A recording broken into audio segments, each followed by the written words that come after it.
कि आपने मुझे यहाँ पे बोलने का मौका दिया। मैं सारे हाउस के नोट्स में लाना चाहता हूँ कि इस यूनियन बजट के साथ आज जम्मू कश्मीर के बजट पे भी बहस हो रही है। इसलिए मेहरबानी करके जम्मू कश्मीर का कोई आदमी इससे पहले नहीं बोला। हम 2-3 एमपी हैं, एक मंत्री हैं, एक जेल में हैं, तो इसलिए हमें टाइम मिलना चाहिए अपनी बात कहने की। जहाँ पे कोई असेंबली नहीं है, कुछ भी नहीं है। पिछले हमें तवक्का थी, हमें ऑनरेबल जो यूनियन फाइनेंस मिनिस्टर हैं उनका बहुत एहतराम है, वो सीनियर लीडर भी हैं और पिछले कई सालों से ये महकमा भी देख रही हैं। लेकिन कितना बेहतर होता कि वो जम्मू कश्मीर के लोगों के साथ भी बात करती, वहाँ के एमपीज़ के साथ बात करती, वहाँ के ट्रेडर्स के साथ बात करती और फिर ये बजट यहाँ पे आता। इसकी वहाँ पे कोई भी एक्सरसाइज नहीं की गई है और जो भी एक्सरसाइज की गई है वो ब्यूरोक्रेट्स की लेवल पे की गई है। ये बदकिस्मती की बात है कि पिछले 7 साल से वहाँ पे कोई इलेक्टेड गवर्नमेंट नहीं है। पिछले 10 साल से कोई असेंबली के इलेक्शन नहीं हुए हैं। हम एक ब्यूरोक्रेट्स की मर्जी पे हैं, उनके रहम करम पे हैं। वहाँ करप्शन अपने अरूज पे है, वहाँ दफ्तरी तवालत अपने अरूज पे है, बेरोज़गारी अपने अरूज पे है, महंगाई अपने अरूज पे है।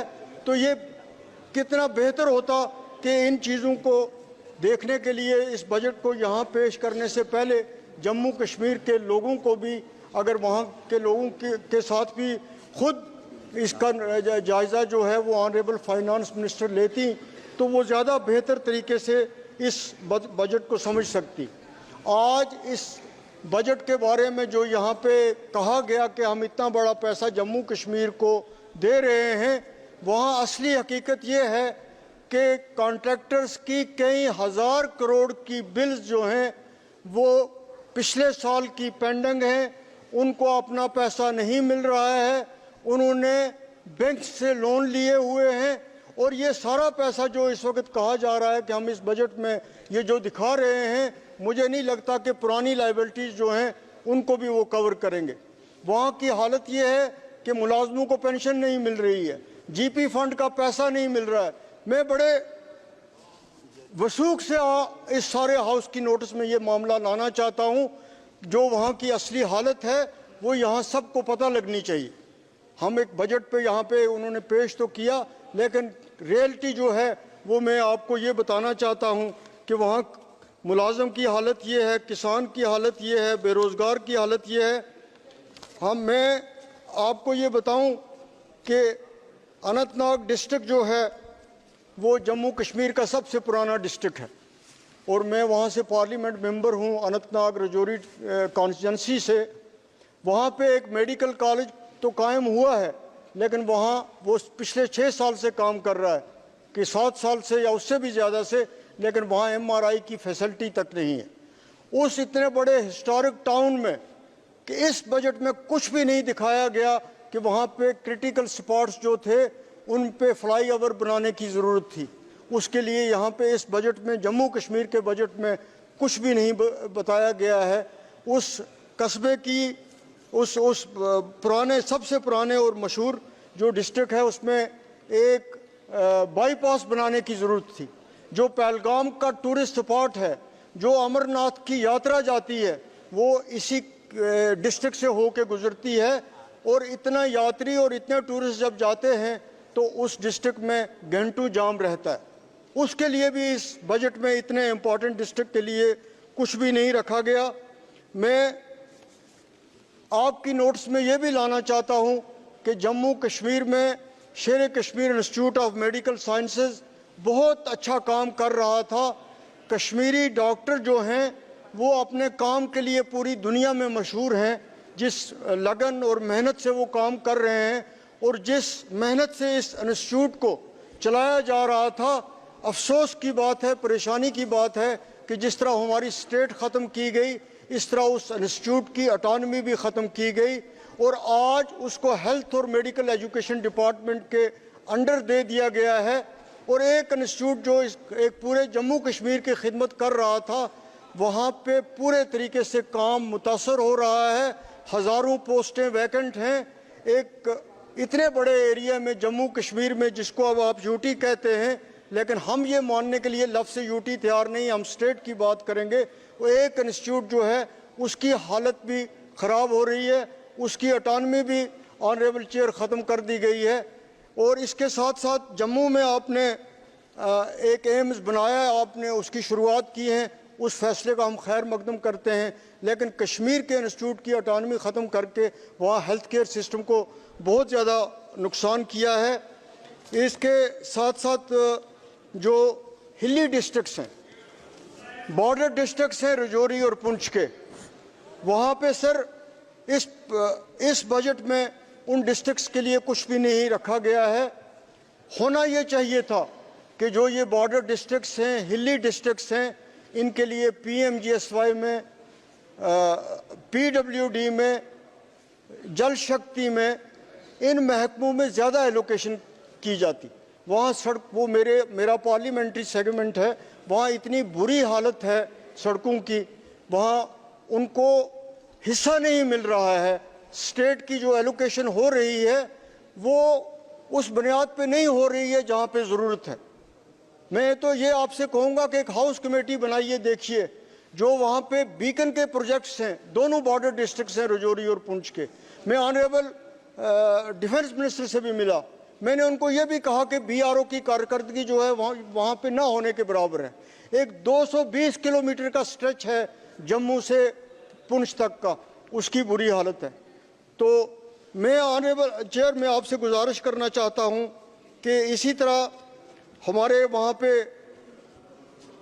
कैजुअल लेबर्स हैं, डेली वेजर्स हैं, वो पिछले कई सालों से उनको तनख्वाह नहीं मिल रही है।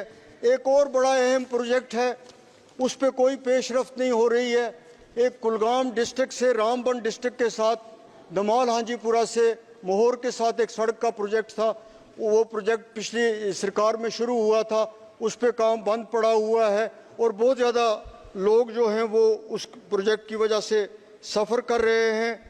कैजुअल लेबर, डेली वेजर्स जो भी हैं, उनको कोई वेज नहीं मिल रहे हैं। इसके साथ साथ एक बात जो है, सुबह मैंने उसके लिए सप्लीमेंट्री पूछने की कोशिश भी की थी कि दिल्ली और श्रीनगर के दरमियान जो हवाई जहाज़ है वो सबसे महंगा है हिंदुस्तान में।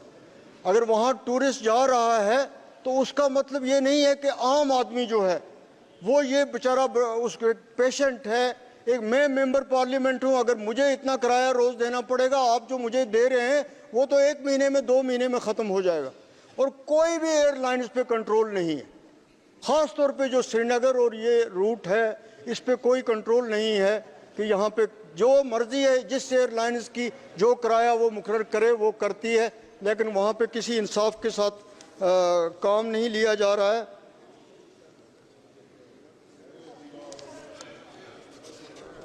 सर, पावर हमारा अपना हाइडल प्रोजेक्ट्स हैं वहाँ पे, सर 2 मिनट में ले लूँ, हाइडल प्रोजेक्ट्स हैं हमारे, वो नहीं चल रहे हैं। सरकार की नाअहली की वजह से वो नहीं चल रहे हैं। उल्टा बहुत ज़्यादा बिजली फीस जो है वहाँ पे बढ़ाई गई है और बिजली की फीस वसूल करने के लिए FIR लगाए जा रहे हैं। हम एक जमहूरी हिंदुस्तान का हिस्सा हैं। एक बिजली फीस पे अगर आप किसी के खिलाफ FIR लगाओगे, उससे ज़्यादा ज़्यादती क्या हो सकती है। ट्राइबल्स के बारे में बहुत ज़्यादा कहा जाता है। मैं जो यहाँ पे यूनियन बजट पेश हुआ, मैं भी ट्राइबल कम्युनिटी से बिलोंग करता हूँ, ना उसमें ट्राइबल्स के लिए कुछ है, ना जम्मू कश्मीर के बजट में ट्राइबल्स के लिए कुछ भी कहा गया है, कोई उसके लिए पैसा नहीं रखा गया है। और मुझे कोई भी ये नहीं बता सकता है इस सरकार में कि ट्राइबल्स जो हैं उनके लिए क्या हो रहा है। कोई ये हमें बताए कि ट्राइबल का पैसा आया तो कोई 4 किलोमीटर की सड़क बनी क्या, कोई हॉस्पिटल बना उनके लिए, कोई स्कूल उनके लिए बना। लेकिन पब्लिसिटी इतनी दी जा रही है कि दूसरे लोग सोचते हैं कि ट्राइबल्स को बहुत कुछ मिल रहा है, चाहे कंट्री की लेवल पे हो, ख़ास तौर पे स्टेट की लेवल पे। सच तो ये है सर कि जो ट्राइबल, जो गरीब जंगल की ज़मीन में रह रहा था, जिसके लिए ये कहा गया कि ट्राइबल्स को फॉरेस्ट राइट एक्ट में हकूक़ मिलेंगे, उनको वो 5 या 10 मरला या 1 या 2 कनाल ज़मीन जिस पे वो बैठते हैं उसके मलकियत के हकूक़ दिए जाएंगे। 4-4 साल से लोग दरपदर हैं सरकारी दफ्तरों में, उनको कोई भी नहीं पूछ रहा है। उल्टा ये हो रहा है कि जो आप रह रहा था पुराने मकान में, जिसको PMAY के तहत केस सैंक्शन हुआ, उसको आज फॉरेस्ट डिपार्टमेंट बनाने नहीं देता है। वो कहता है कि ये फॉरेस्ट की ज़मीन है, और गवर्नमेंट ऑफ इंडिया और वहाँ की गवर्नमेंट कह रही है कि हम ट्राइबल जहाँ बैठे हुए हैं उनको डिस्टर्ब नहीं कर रहे। तो जो PMAY केस लेने वाला बेचारा गरीब है, उसको आज अपने मकान के लिए वहाँ पे ज़मीन नहीं मिल रही है जहाँ पे वो 20 साल से रह रहा है, और जो दावे हो रहे हैं वो उसके बिल्कुल मुख्तलिफ हैं।